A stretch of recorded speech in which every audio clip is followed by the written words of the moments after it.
Yo, the match was better than expected. Like personally, I was expecting one of them to play low block. You understand?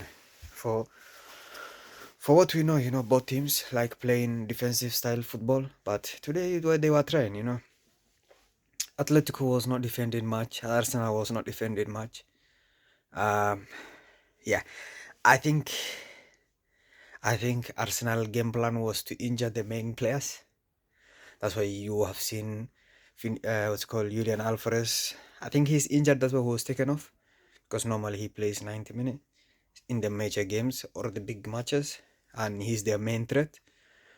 Secondly, they were also hanking or hatting or you know playing rough against the likes of Griezmann, uh, you know, um,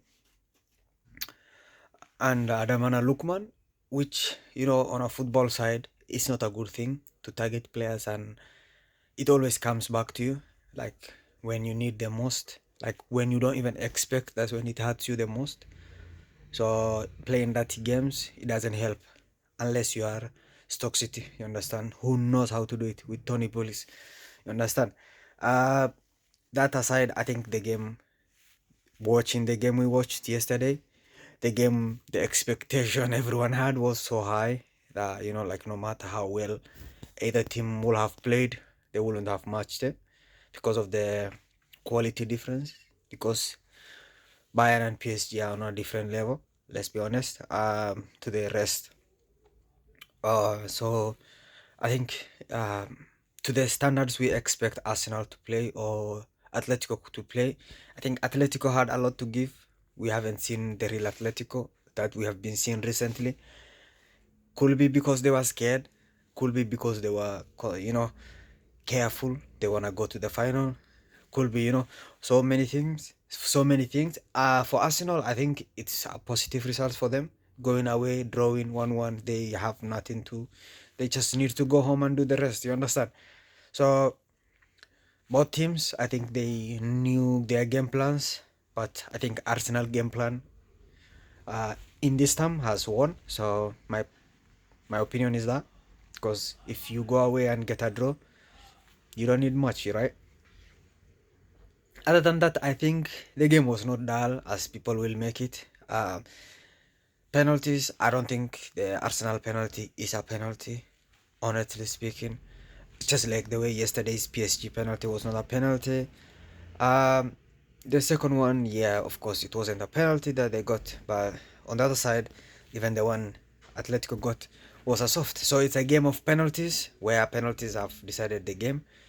Yeah, I said it's not a penalty before even the referee checked the monitor and whatever. But I think the monitor people knew that they made a mistake and they were correcting themselves with calling him to the monitor.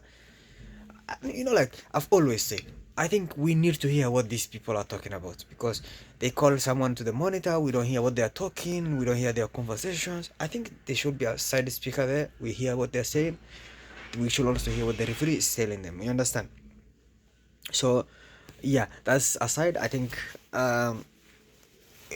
even if it ended nil-nil, I think both teams will have been happy because that's what they delivered. They didn't deliver. None of them was a threat to the other. So, I don't, I don't know like what people expected, but personally, I was expecting a nil-nil because knowing how Atletico play and how Arsenal play, like I knew both of them will be more of a conservative team. And recently, Arsenal, especially after the 60th minute, they try to cover or protect their lead. And like once you are dragging out your captain, show that the team is lacking a lot of creativity. And we have always said, like making him play, I don't know, five holding midfielders. Odegaard is more of a holding midfielder than an attacking midfielder. Let's be honest. Imagine if Arsenal had someone like, Bruno Fernandes or someone like Soboslai or someone like, De Bruyne in that position. They would have, or someone like Vit, like a creative midfielder. They would have scored a lot of goals, honestly speaking, because their players, they make a lot of runs. Trossard, uh, Gutierrez, they make a lot of runs, but always their captain is passing back. He has. I personally think if we go back from the first game to where we are today, Odegaard will have more passes than a forward passes. Even a side passes, count the side passes as a forward passes. You understand? So, yeah. Let me know what you guys think. Did you guys enjoy the match? I enjoyed it. It was, a physical game. It was a good game, but it's not the quality of a semi-final Champions League semi-final. You understand? So let's see what the second leg has for us. I'll see you in the next video. Take care of yourselves. Be safe. Peace, Matan. Pow.